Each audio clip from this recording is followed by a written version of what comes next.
Buenos días, buen domingo, buen fin de semana para todos, amigos televidentes. En la primera parte de este programa voy a conversar con Carlos Larrazábal. Él es presidente recién electo de Fede Cámaras. En la segunda parte tendré a Jesús Chuo Torrealba. ¿Se acuerdan de él, no? Me imagino. Bueno, sí. Muy buen amigo. Carlos Larrazábal, ¿qué te motiva a ti a aceptar la conducción de este gremio empresarial en este momento? Bueno, primero que todo, saludos a todos los que nos ven y escuchan a esta hora de la mañana. Mira, efectivamente yo tengo una trayectoria gremial que arranca desde el año de 1983, donde arranqué desde el Estado Aragua defendiendo los intereses del Estado Aragua, después en Conindustria y después pasé a Fede Cámara. Yo creo que dentro del empresariado casi es un apostolado cuando uno cree que hay que buscar los mecanismos para desarrollar el país en la potencialidad que él tiene.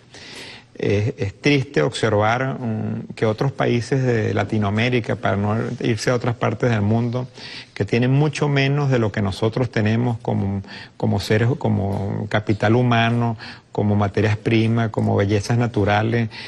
Tenemos prácticamente de todo y estamos pasando una de las mayores crisis políticas y económicas de nuestra historia.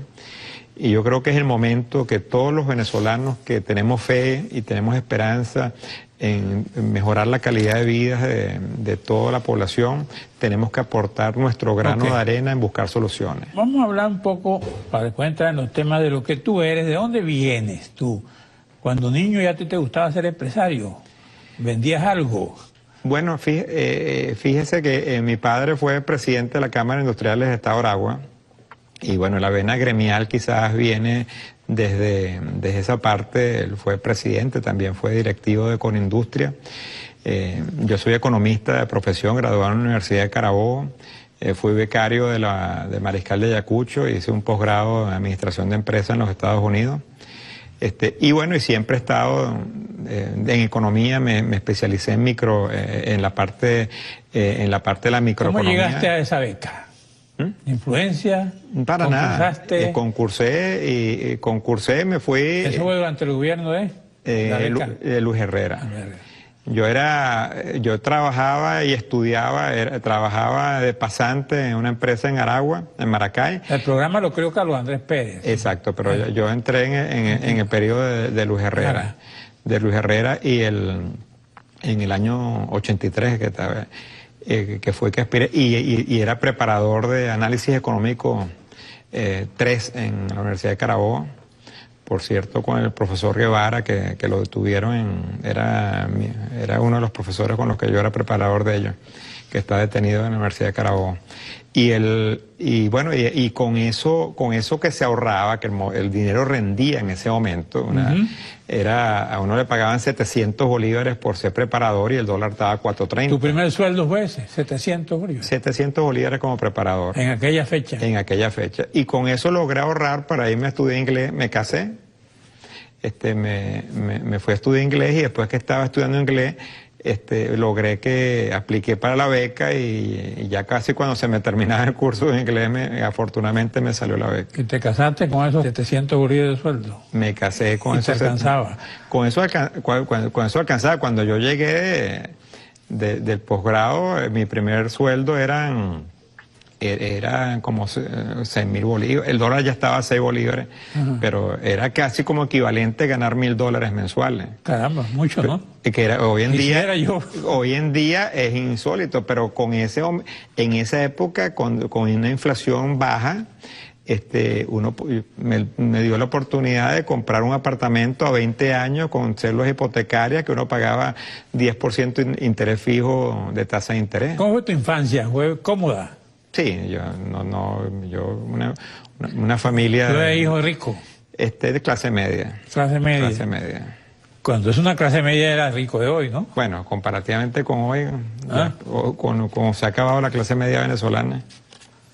¿Y te acuerdas de algunas travesuras en los colegios que te causaron problemas? Bueno, que si me escuchan los que están en el chat que tenemos de los de bachillerato, yo en bachillerato era medio rebelde, como dicen, me enderecé después en la universidad. ¿Eras camarada? No rebelde revolucionario, sino rebelde porque antes fiesta. decían que cuando estabas en el bachillerato eras comunista, cuando estabas en la universidad eras izquierdista y cuando estabas ya graduado eras jefe de cámara, pues. No, yo nunca fui de pensamiento izquierdista. ¿No? Vamos, regresamos para hablar de economía.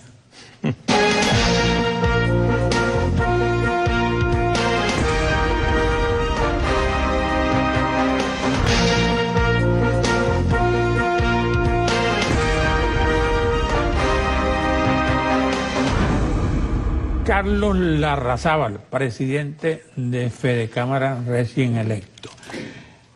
Hablamos de la economía. Ha pasado un semestre. ¿Qué evaluación tienes tú ya? No aquel muchacho rebelde, sino como el empresario, que también tiene que ser rebelde, me imagino.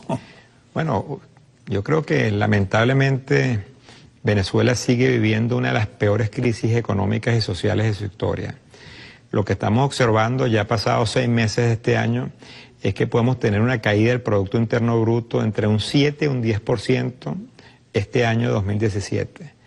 Si nosotros acumulamos esa caída a la que hemos ya tenido de los últimos 3 años, la economía venezolana se va a haber reducido entre un 30 y un 35% en los últimos 3 años. Solo como referencia, la caída que originó el crash de los Estados Unidos en el año de 1929 fue una caída del Producto Interno Bruto de un 29%, de un 28% exactamente. O sea, nosotros ya hemos caído más de lo que cayó en esa grave crisis económica de los Estados Unidos en los años 30. Y aquí hemos visto cómo se han perdido de 12.000 establecimientos industriales que teníamos, apenas quedan 4.500 establecimientos, sin cifras oficiales, por cierto. Las empresas privadas trabajando... Quedan 4.000. Entre 4 y 4.500 se estima, trabajando entre un 30 y 35% capacidad instalada. Tenemos un sector primario totalmente destruido. Por cierto, que ahorita ya se concluyó el periodo de siembra y apenas se sembró cercano al 30% de la tierra cultivable, porque no había semilla, no hay fertilizante, no hay agroquímico, cosa que va a agravar el problema de abastecimiento de una forma importante para el segundo semestre. Y lo que angustia sobremanera es que uno ve un gobierno que lo que está es una agenda política, que en vez de entender las causas de los problemas que nos han llevado a esta grave crisis económica, lo que en vez de buscar la corrección de esos problemas, lo que quiere es profundizarlo en esa agenda política, profundizarlos en la Asamblea Nacional Constituyente, convertir las causas del problema hasta en ley de la República, en vez de irse a la corrección de esos problemas. El balance tuyo sobre este semestre, por lo que veo, es muy negativo. No hay nada positivo en esos encuentros con el gobierno, en esos consejos de economía productiva. Aquí se dieron 47 reuniones el año pasado del Consejo de Economía Productiva, donde por cierto no asistían necesariamente los legítimos representantes del sector empresarial, pero al final del día lo que era una catarsis, donde tú informas y donde había empresarios que informaban las problemáticas y las penurias que estaban viviendo, pero no se toman soluciones.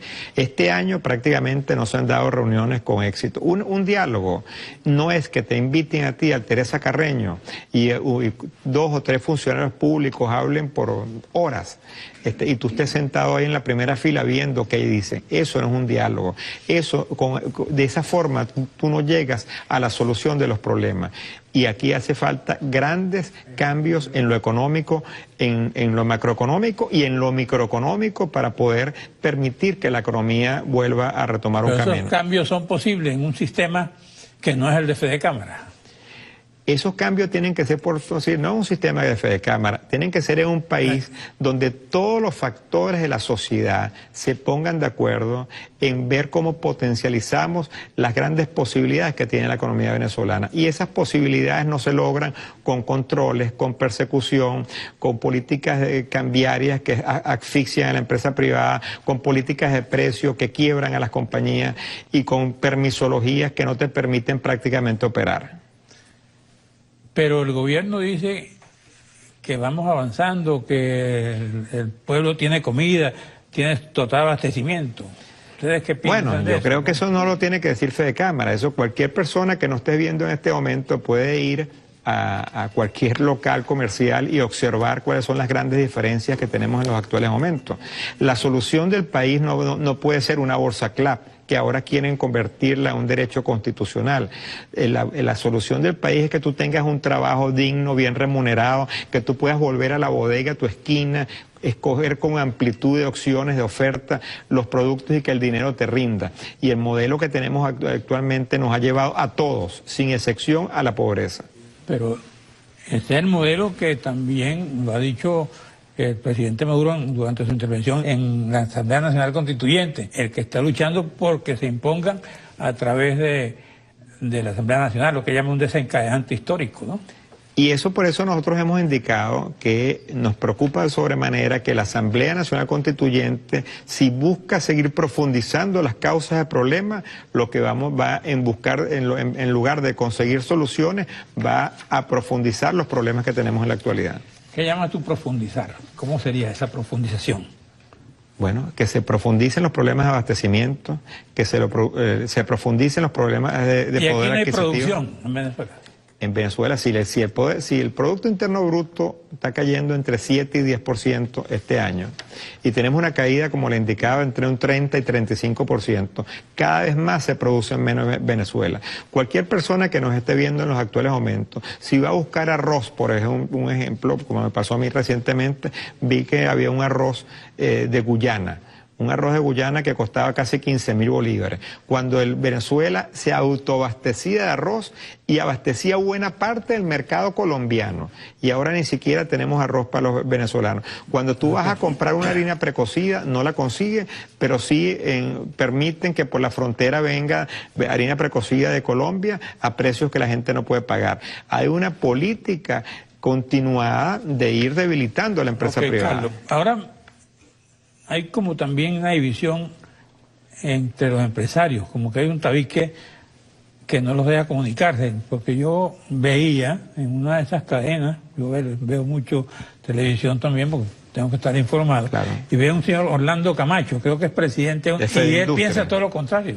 Sí, bueno, Fedindustria es él representa a Fedindustria, que es un sector de pequeñas y medianas empresas, que la gran mayoría... la cosa va bien. Bueno, claro, porque Fedindustria se convirtió ya hace unos años atrás, con Pérez Abad como presidente, en la Federación de Pequeños, Medianos Industriales y Artesanos Socialistas. Le pusieron el apellido socialista y ahí empezaron ya con criterio ideológico. ¿Y ser socialista genera producción? Hasta ahora no existe ningún ejemplo en el mundo que el modelo socialista, en los términos que se ha planteado en Venezuela, genere progreso y bienestar. Porque lo que tenemos acá no es el modelo socialista que podemos haber visto en Chile, por ejemplo, o los modelos socialistas de países europeos, como Francia y otros países que han tenido modelos socialistas, pero donde no se ataca a la empresa privada, donde no se destruye a la empresa privada. Ese mismo modelo no se ve ni siquiera en los países del ALBA. Uno no ve en Ecuador que se esté destruyendo la empresa privada. Uno no ve en Bolivia, uno no ve en Nicaragua. Son países que, por cierto, tienen una inflación, la inflación de Ecuador es 0.3%. Nosotros vamos a una inflación más allá del 1000%. Y eso me llama, los pequeños industriales no están buscando sustituir al empresariado tradicional. Mira, la gran mayoría, apoyo para eso. La gran mayoría de los pequeños y medianos industriales y de los comerciantes están afiliados en Fedecámara. CAPEMIAC, como es la Cámara de Pequeños y Medianos Industriales y Artesanos del Estado de Carabobo, son miembros de Fedecámara. Y lo mismo sucede a lo largo y ancho del país. Nosotros tenemos más de 200 cámaras afiliadas. ¿Y cuántas cámaras tiene esta organización del señor Camacho? Nadie lo sabe. Bueno, vamos a buscarlo. Hablando de nadie lo sabe, lo que sí se sabe es la polémica que se ha desatado, yo diría que en América Latina, fundamentalmente en el mundo, por las declaraciones impertinentes del señor Trump, ¿no? Cuando se atreve a amenazar a Venezuela. Yo, como venezolano, no me gusta intervención de ninguna clase. A mí no me gusta que intervengan americanos, ni que nos invadan americanos, ni que intervengan cubanos, ni que intervengan chilenos, nada. Yo quiero que nuestros problemas se resuelvan aquí en Venezuela. Efectivamente. ¿De Cámara qué piensa? Efectivamente. Lo que es triste observar que Venezuela se ha convertido en un tema de conversación en todo el mundo. Okay. estar en una situación de este tipo, que otros países estén buscando solventar los problemas que tenemos que solventar los venezolanos. Por eso, y aquí hemos llegado a la polarización de cuando hasta se habla de diálogo, ya la persona que habla de diálogo lo atacan y lo persiguen, pero aquí tenemos que buscar los mecanismos democráticos y sociales para poder salir de la grave crisis que tenemos en la actualidad. Vamos a un receso, regresamos.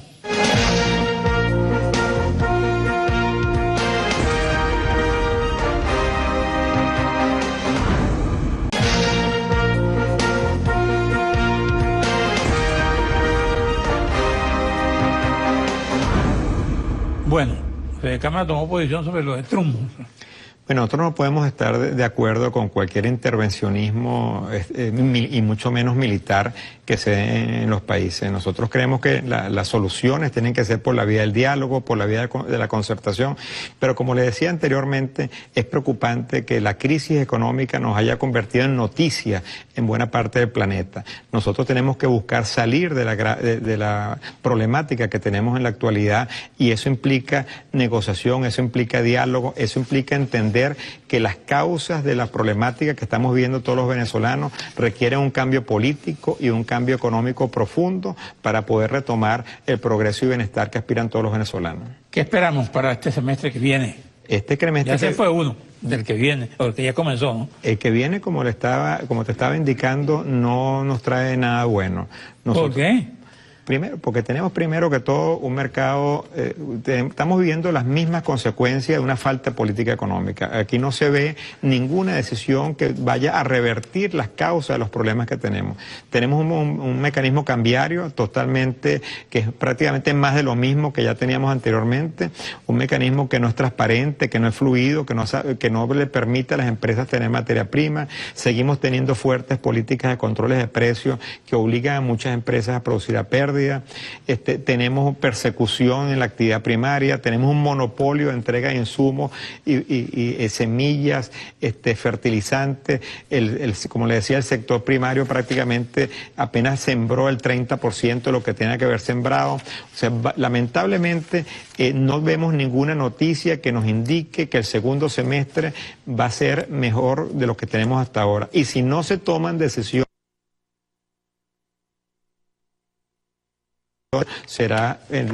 estaremos en la misma situación. Ahora, dentro del esquema cambiario, ¿qué pasó con el célebre DICOM, no sé, DICOM, todos los nombres que le pusieron en las subastas, por ejemplo?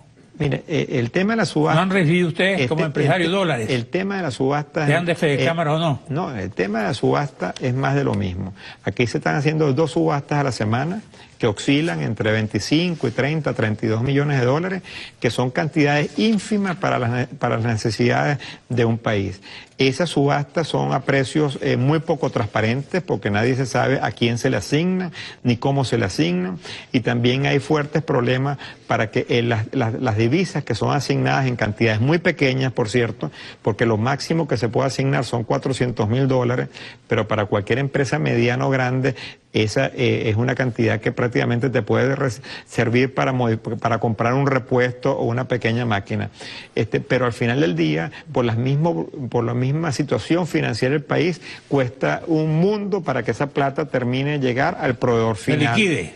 Para que la plata termine, porque se liquiden las divisas. Para que se liquiden, porque los bancos del Estado no tienen corresponsalías internacionales, y cuando tú vas a transferir de un banco a través de corresponsalías que no son tradicionales dentro del sistema financiero internacional, te empiezan a pedir, y mucho menos sabiendo que vienen de Venezuela y con la imagen que tiene Venezuela hoy en día, te empiezan a pedir cualquier tipo de documentos que retrasan esas operaciones. Yo entrevistaba la semana pasada a Pizarro por la oposición y a Farías, Jesús Farías, aquí vienen todos los sectores, todo el que quiera venir, algunos se invitan y no vienen, pero bueno, ese es su problema, no mío.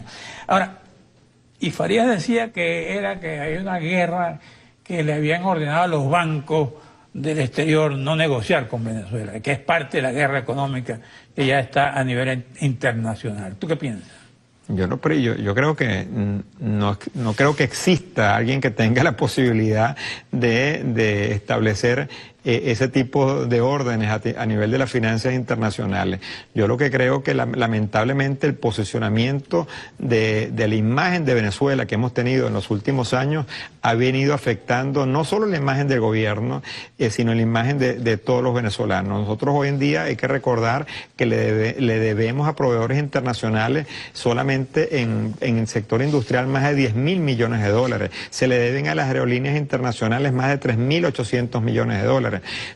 Llevamos más de 6 años que no se le permiten a las empresas transnacionales repatriar capitales, ni pago de dividendos, ni royalties. O sea, tenemos una imagen de mala paga a nivel internacional y eso es lo que nos afecta fuertemente y no se observa de parte del gobierno un cambio de tendencia en las políticas económicas que nos permitan recuperar una buena imagen. ¿A quién le debe 10.000 millones a quién?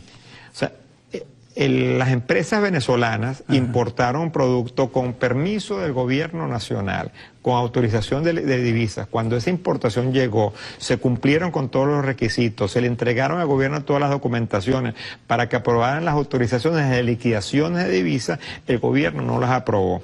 Pero entonces los proveedores internacionales confiaron en los clientes venezolanos y confiaron en el gobierno venezolano que esas divisas iban a llegar y no se dieron. Entonces hay una deuda comercial que está registrada en una deuda comercial privada, que por cierto el Banco Central la debe tener registrada y que está también en los balances de las empresas privadas. ¿Y le fían todavía? No fían. Venezuela perdió el crédito tanto de la empresa privada como del Estado. ¿Cómo hacemos para abastecernos?